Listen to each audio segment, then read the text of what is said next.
This is Histories and Mysteries. I'm Ashley. And I'm Jessica. And on this week's episode, Ashley is going to be talking about John List. Yes. And I am going to be telling you all about the Hinterkaifeck murders. Oh. And I hope I'm saying that correctly, but it is German. I would say, is it German? It sounds Yeah. German. And I researched it like a month ago. So Well, we're both doing murders then, so that's cool. Mine's unsolved. Ooh, mine is not. I know. I never do unsolved ones because they just I piss me hate off. unsolved stuff, but I did. I had remember when I had like a stream of them? I did like Oh, 17 unsolved in a row. yeah, it was awful. I It was hated you. horrible. I hated myself. Also, anybody on YouTube, we have, oh, she's attacking the cord. We have a visitor. I have a visitor on my laptop. She's so cute. It's Freya. It's probably really warm. That's probably why she likes it so much. No, it's actually not. Oh. Yeah, no, she just I don't know what it is with cats and like laptops. Have you seen that TikTok where it's like really old, but they're like, if you get your cat like a mini laptop, it'll leave yours alone. And then they had like this cat with a mini laptop and it was like poking at it. And she's like, look at this little businessman. So cute. I have my sweet girl right here and I love her. Our cats are we gave our dog up. Yeah. We gave him to one of our friends who's super outdoorsy, doesn't have kids, has other dogs, and he is so freaking happy. Oh, good. Good. Super tough decision, but like amazing. I'm so happy for him. Yeah. And we get to go see him in a couple of weeks, and I'm so excited. That's so nice. But our cats are so happy. I bet. I'm sure my cats would like it if my dogs were gone. They're sleeping in bed with us now. And like our one cat races to get upstairs before our other cat gets upstairs so she can claim the bed. And it's the funniest thing. And yeah, now Freya is laying on top of my keyboard. She love it. Hopefully not messing up this recording. Well, we'll find out. All right, tell me all about John List. I'm sure all right, so yeah, it's pretty bad. Trigger warning, there's some child deaths. No. Yeah. I got my information from All That's Interesting. Ooh. The Sun. It's like a newspaper. And ABC. The Toronto Sun? No. Oh. Okay. No, it's the Sun USA or something like that. All right. Buckle up. December 7th, 1971, police responded to worried phone calls from the List family's neighbors.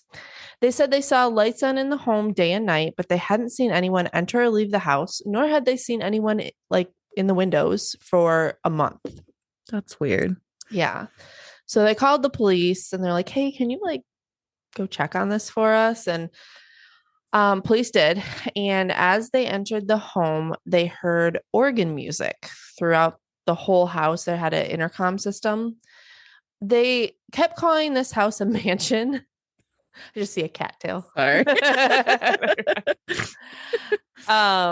They kept calling this house a mansion. And I think it was because it had, are you ready for this? 19 rooms, a ballroom. Oh, and I have heard this story. Okay. Yeah. And an intercom system throughout. And they had like an indoor pool, right? Oh, I didn't hear that, but I would assume. Oh, okay. So the police go in and they hear this organ music playing throughout the intercom system. Some sources said it was like a religious song. Some sources just said organ music. And they also smelled a horrible smell. As they slowly looked through the house, they were stunned to find the bodies of the whole List family sleeping on. They were not sleeping. Sorry. The bodies of the whole List family on top of sleeping bags in the ballroom. Oh my God. Mom, Helen, Grandma Alma, who is 85, 16-year-old Patricia, 15-year-old John, and 13-year-old Frederick were all shot and laid out. Noticeably missing was the dad, John. Yes. So police continued to look through the scene and they found a note on John's desk in his study addressed to a local pastor and signed by John List. The note starts off with an apology to Reverend Eugene A. Raywinkle for adding to his workload, and then goes on to explain that John killed his whole family so that their souls could go to heaven. Oh my goodness. So in the note, he wrote, after it was all over, I said some prayers for them, all from the hymn book. That was the least I could do. So this Send note, yourself away then too. You right? Well, he talks about that in a little bit, but this note was 5 pages long. seriously? Yeah. And I have some quotes from it, but obviously I don't have the whole thing. But he also claimed that God could have helped him, but apparently he saw fit to not answer my prayers. Quote.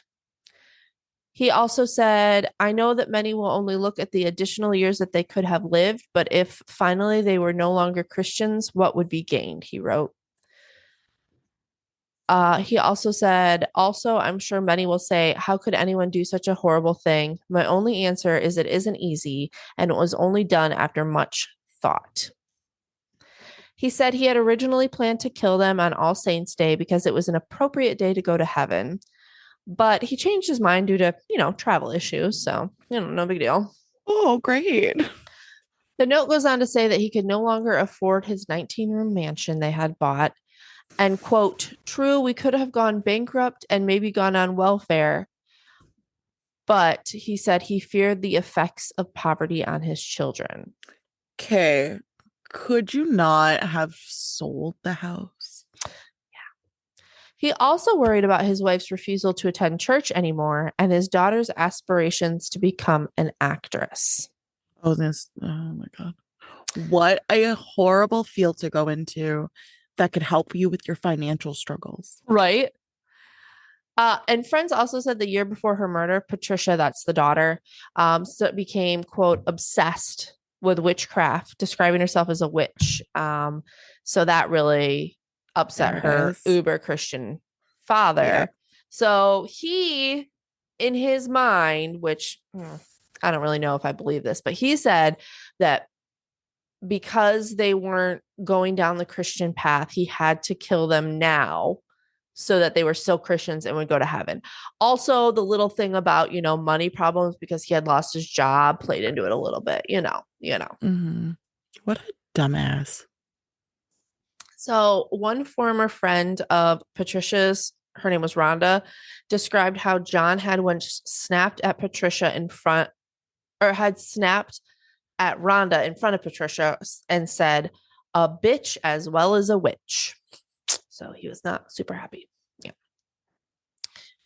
And a former friend, Ed Siradaki, told the New Jersey true crime podcast, Father Wants Us Dead, how Patricia said her father had made wills for them in the months before his family's murders.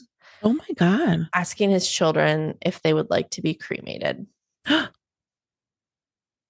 don't ask your children that. He said that and I have a quote down here further, but he said that they were just like sitting around one day and he was just like asking them what they would want, like if they died. And he's like, yeah, I really thought I pulled it off well. That's grotesque. Yeah. And another friend, Susan, said that Patricia, the daughter, had told her shortly before her death that I have a feeling within me that something bad is going to happen. Rhonda insists that Patricia knew her father wanted her and her brothers dead, and that John actually seemed happier weeks before the murder. That's disgusting. Yeah. In his confession note, List blames the murders entirely on his financial situation and his family's loss of faith, like we said. And he said, quote, if any one of these had been the condition, we might have pulled through, but this was just too much. At least I'm certain that all have gone to heaven now.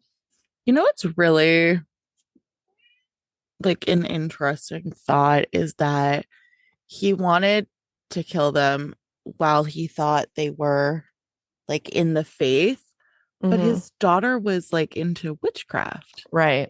So I guess he figured that she wasn't like that far gone or whatever. I said Yeah. that with quotations for those listening. Ugh, that's so obnoxious. He also, in his letter, as like an afterthought, at the very end of this 5-page letter, wrote, P.S. Mother is in the hallway in the attic, 3rd floor. She was too heavy to move. Oh my gosh. Yeah. I don't enjoy that thought. Before leaving the house, John cut his face out of all of the pictures that the family had and destroyed his passport so that police wouldn't have a picture to use to try and find him, like to post, for people to look for him. Because this was in the 70s, so there wasn't like social media or anything. I was really hoping That I was going to stop it, cut his face. Yeah. Yeah. He slashed his face up so he could like pin it as a Yeah. home invasion or something. No. He then left, parked his car at the Kennedy International Airport and disappeared for 18 years. Holy shit. Yeah. How do you just disappear for 18 years? So again, this was in the 70s, right? Yeah. So there was no social media. I guess, he cut all ties. He changed his name, and we'll get into a little bit what he was doing, but they didn't have any pictures of him. So, it was hard for them to figure it out. All right. So this next part, trigger warning, because we're going to talk about exactly what the last day was like. No. I refuse. I know. It's not great. Please don't make me do this. Okay, Also, story over. Can we do a little intermission for a second? Mm-hmm. Do we notice that my rural internet is functioning? I do see that. Yeah, I moved our wireless pod into our bedroom, which is right behind me in the closet. So nice. Good job. Yeah. Good thinking. I know. I was like, well, I'll just move it closer to me and hope for the best. Yeah, so far it's doing good. Okay, so police were able to piece together the last day of the List family. So prior to that, John got some guns and did target practice. Come on. Yeah. Again, like I said, one night after dinner, he asked his family what should be done with their bodies after they died.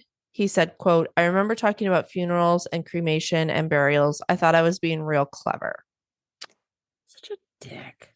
So that morning, the kids woke up and went to school as usual. Helen was drinking a morning cup of coffee, as she always did, when John came in and shot her in the back of the head. So thankfully, she never even knew what was coming. Can I just say, he's doing all of this to get his family into heaven. Mm-hmm. But he's not going to go to heaven if he murders his whole family. I don't understand. He talks about that. We'll get to that. Okay. It's not a great reasoning, but it's his. He said he then went up to the 3rd floor where his mother was having breakfast. He kissed her on the forehead. He liked to point out he kissed her like Judas. So when Judas yeah. And then he shot her. He then cleaned up so that when the kids came home, they wouldn't notice right away. And the first kid to come home was Patricia. And then he shot Patricia, and then he shot his youngest son, Frederick, when he came home. He then made himself a sandwich because, quote, I was hungry. That's just the way it is, adding with a chuckle. Ew. Yeah. Ew. He then closed out his bank accounts and cheered for his son, John, who was having a high school soccer game. So at this point, John Jr., his whole family is dead and he has no idea. He's just playing in his soccer game. He then gave John a ride home and shot him in the chest. He then unloaded his gun in John and said, quote, I don't know whether it was only because he was still jerking that I wanted to make sure he didn't suffer. Oh my God. Or that it was a sort of way of relieving tension after completing what I had felt was my assignment for the day. Oh, yeah. That's disgusting.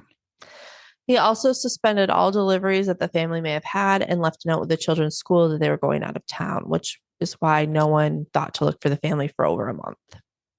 Literally.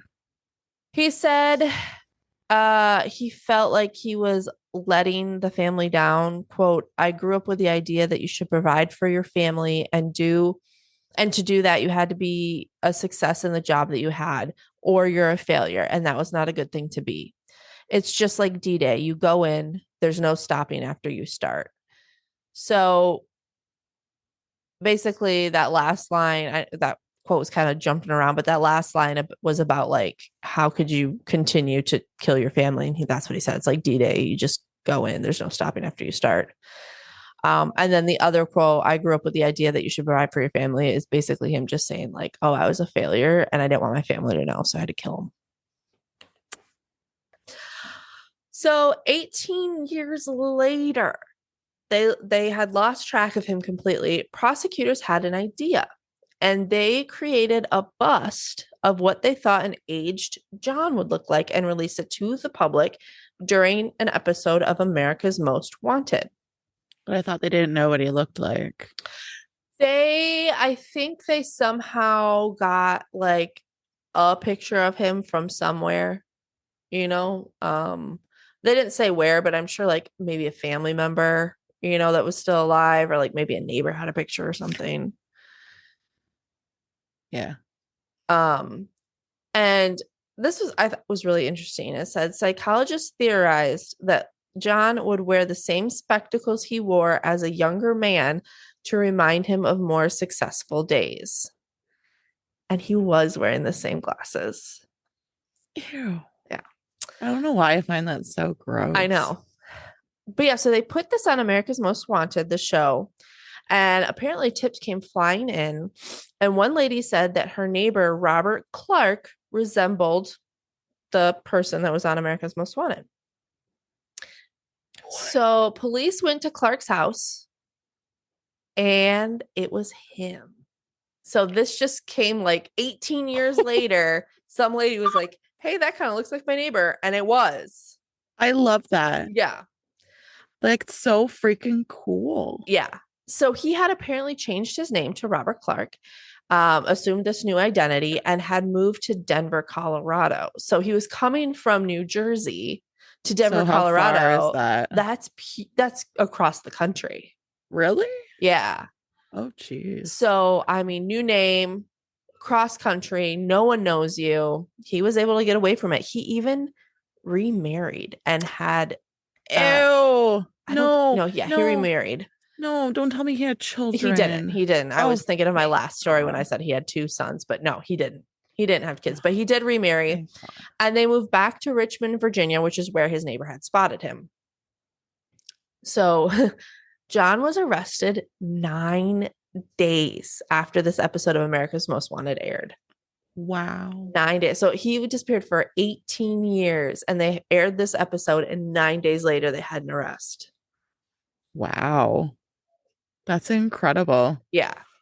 His defense argued that he had PTSD from World War II in Korea, which, I mean, going through that, I don't doubt he did, but I don't think that that's why. Well, and how, like, sorry if I'm ignorant. I don't know when those wars were to know, like, how old was he during those wars, and how long had he been out before this kind of happened? Yeah. So I know World War II was in the 40s. Yeah, well, I know that, yeah. Yeah. And the Korean War was in the 50s. And then this happened in the 70s. Did he fight in both of them? I guess so, yeah. So he was older. He was in his 60s, probably, like 50s, yeah. 60s. Mm-hmm. Okay. But prosecution said, or an expert psychologist said, no, he didn't have PTSD. He was just having a midlife crisis. Oh my God. Because he lost his job. And apparently he had lost several jobs. Yeah. But thankfully, the jury didn't buy the defense's case, and he was found guilty and sentenced to 5 life terms in prison. No, I just need to turn my video back on. She's fighting me now. She said mine. Get off of me.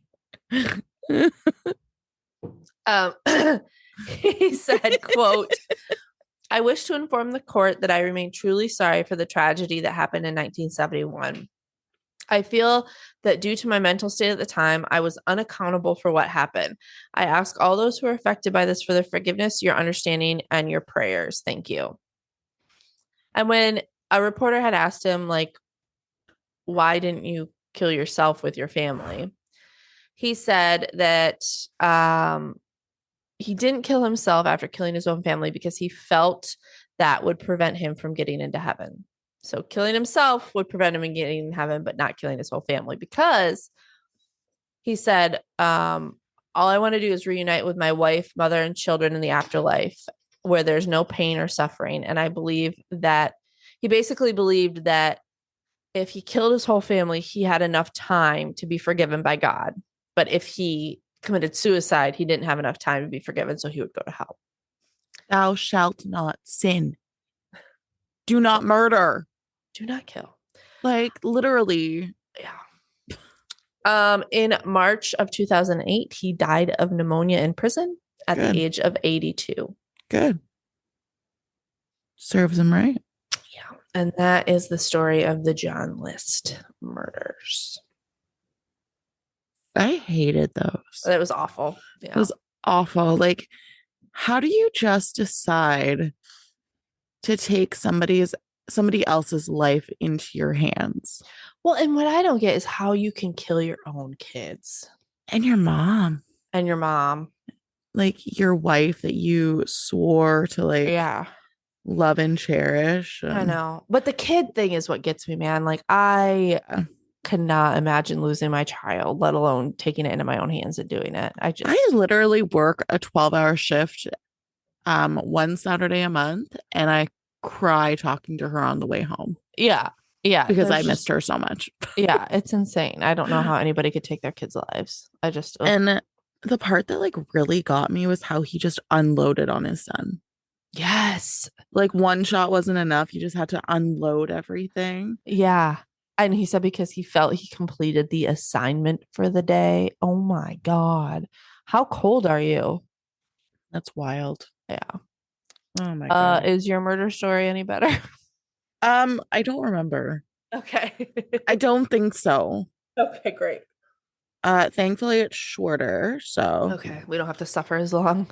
No, and I'm gonna be reading off my phone because my cat is blocking absolutely everything. So perfect.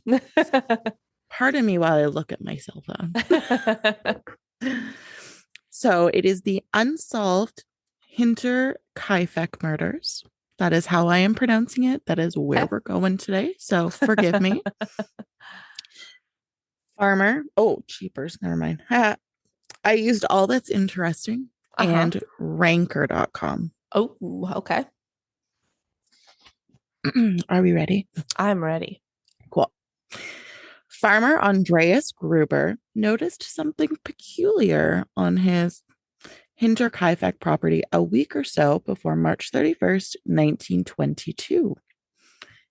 He discovered footsteps outside of the house, but they were all pointing in the direction of the house. Oh. And they were coming from the woods behind the home.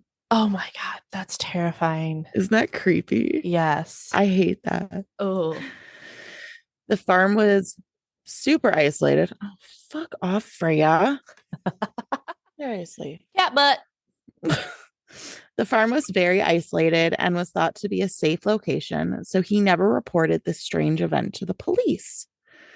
They were 43 miles north of Munich, so why would you worry? Yeah. Unfortunately, failure to report these strange footsteps cost them their lives. Oh, no. Although I'm not really certain reporting them would have landed a different outcome, though. Yeah, because, like, what can the police really do about it? Literally, like, what are you going to do? Yeah.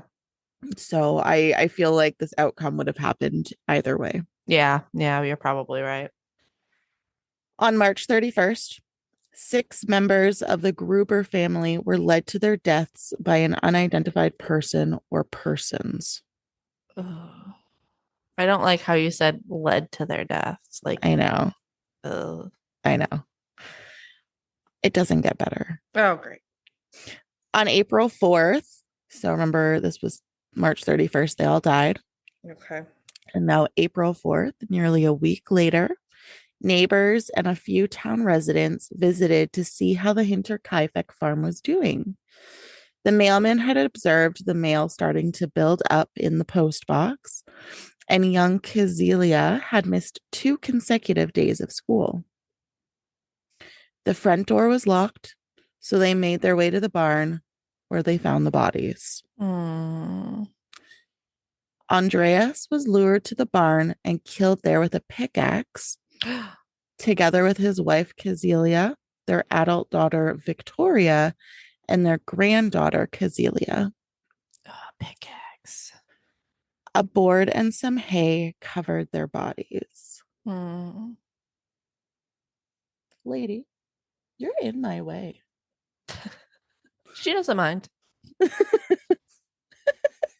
I see cat ear and cat whiskers. Sorry. She's adding some joy to this. She is. She's grooming herself right now. I could tell because the camera's moving ever so slightly. Sorry, everybody. I don't want to get hurt by moving her. Maria, the family's housekeeper, and Joseph, their infant grandson, were killed inside of the home in their bedrooms. Oh, poor baby. I know. They alerted the police right away and they started looking for the murderer. Police uncovered the murders at the Hinterkaifeck farm on April 4th, but they later discovered that the family had passed away on March 31st in the evening, as I said. Mm-hmm. And they determined this, which I thought was really cool because I'm like, well, how the heck did they know? Like, forensics were really around back in the Right. 20s. So, Maria Baumgartner's, her sister later went to see her at the farm that afternoon, so March 31st. She was able to check that everybody was still alive. Okay. This had also been Maria Baumgartner's first day working as the family's maid. Oh, I know. poor thing. 2 coffee salesmen stopped by the farm the following day, but nobody answered the door. Smoke was flowing from the chimney, and it appeared that someone had fed the family's livestock. On April 4th, a repairman also showed up at the residence, but was unable to locate anyone. And they didn't, this is unsolved. Nobody has been found. More than 100 suspects were questioned by Munich police throughout the years, including as recently as 1986. These senseless murders have yet to be solved. Oh my God.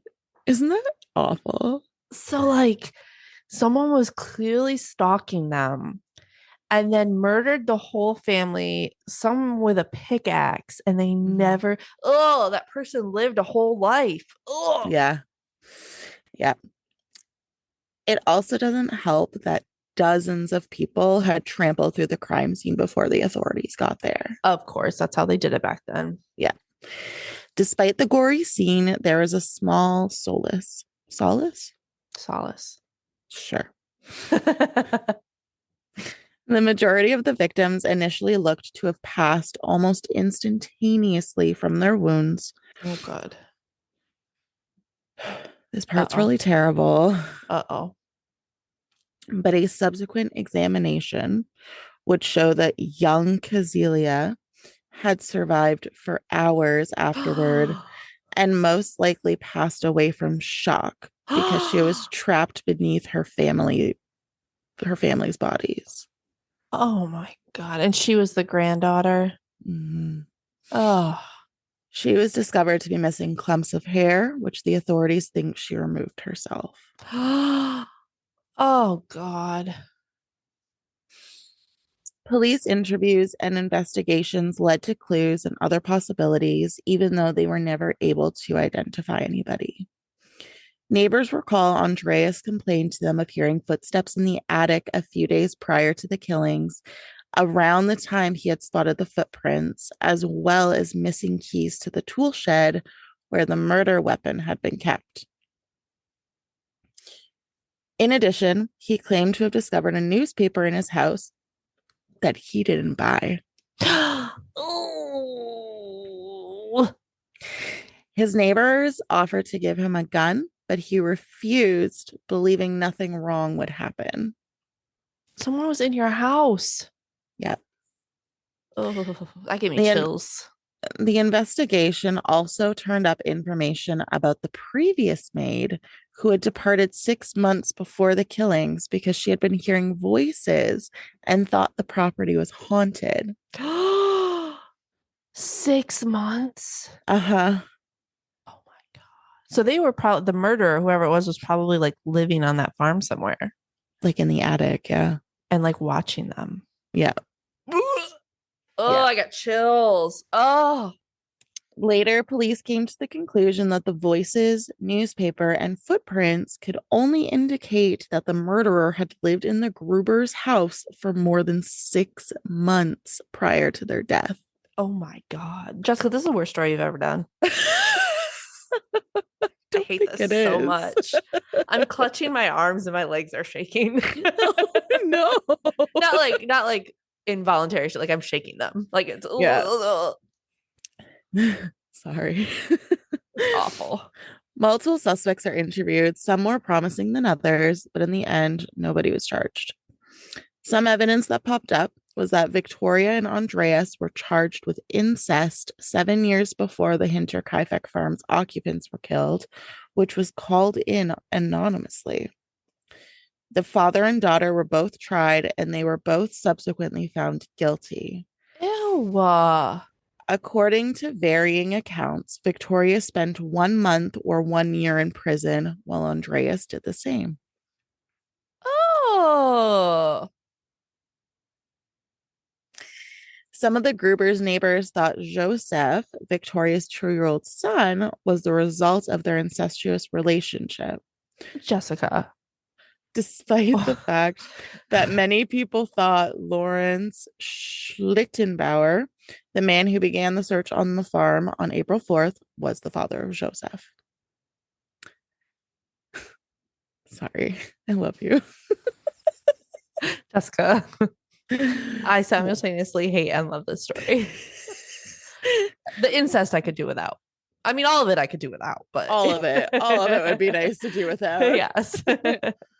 One of the suspects was obviously Lorenz due to this theory, but the police found no evidence to support this. And why would he kill the children, especially if like he called Joseph his boy. So like it seemed like he even believed that That it he was was his his. son. Yes. So like why would he kill the children? If his beef was with the dad, Like it just Yeah. I mean, unless he went on like a rage.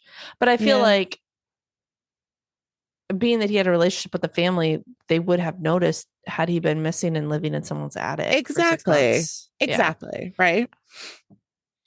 The Gruber's bodies were sent for autopsies when the investigation was finished. I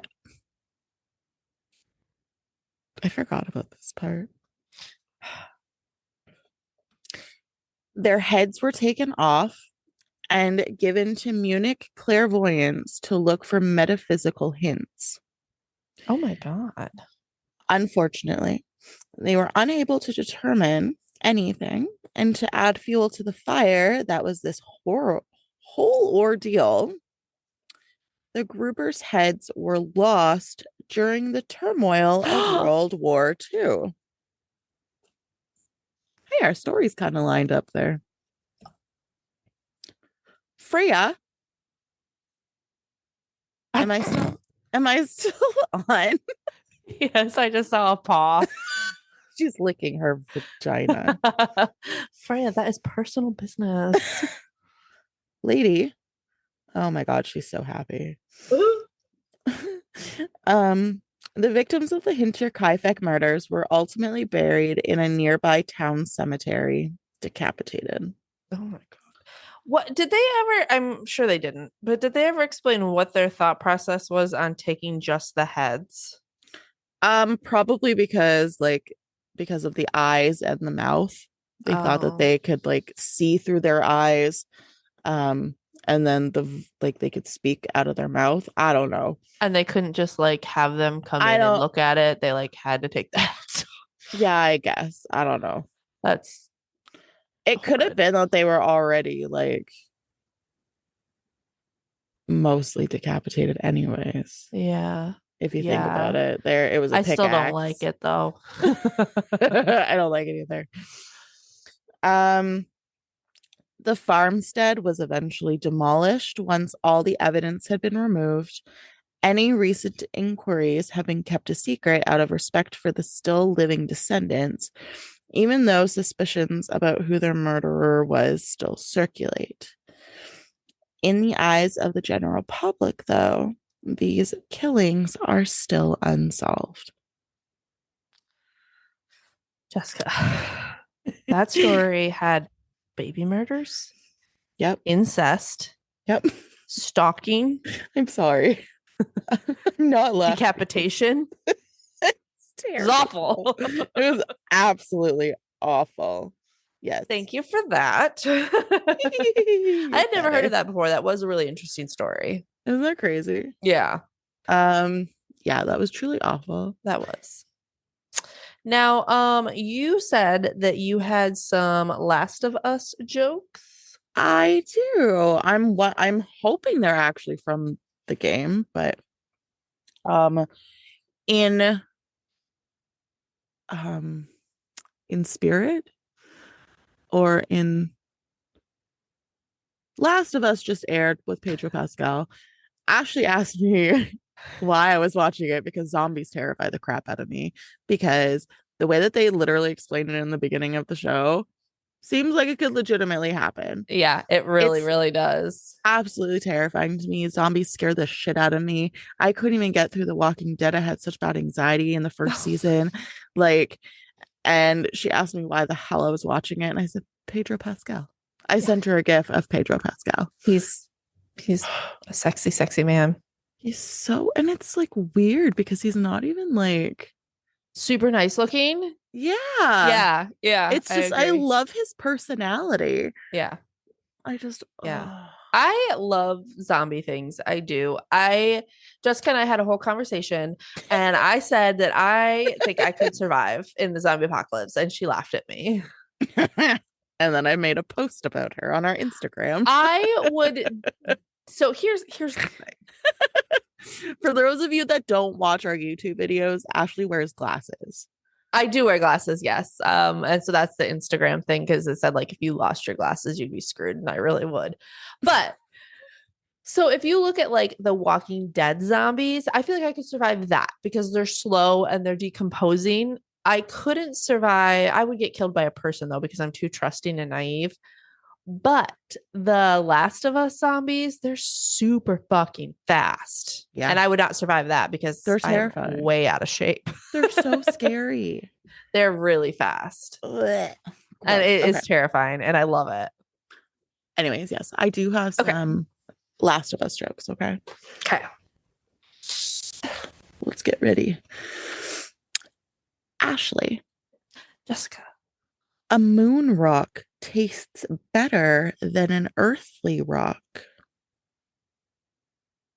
because it's meteor. What is the leading cause of divorce in long-term marriages? What is that? A stalemate. But I don't get how these are related to The Last of Us. They're from the game. Oh, they're jokes from the game? Yeah. Oh, I thought they were like jokes about the game. No, they're from the game. Oh, that's funny. Yeah. What did the mermaid wear to her math class? C cups. An algebra. Oh. It's That's hilarious. cute. Sorry, I'm watching this video. Um, a backwards poet writes in verse.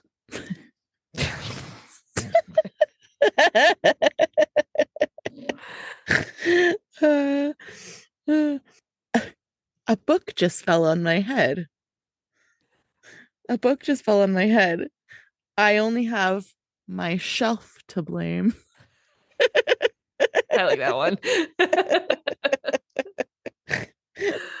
Oh, Anyways, those I are my loved it. jokes. I loved it. Well, if you want more of us lovely ladies, you can find us on Histories. Nope. Whoa. We don't have that anymore. If you want more of us lovely ladies, you can find us on Facebook, Instagram, and YouTube.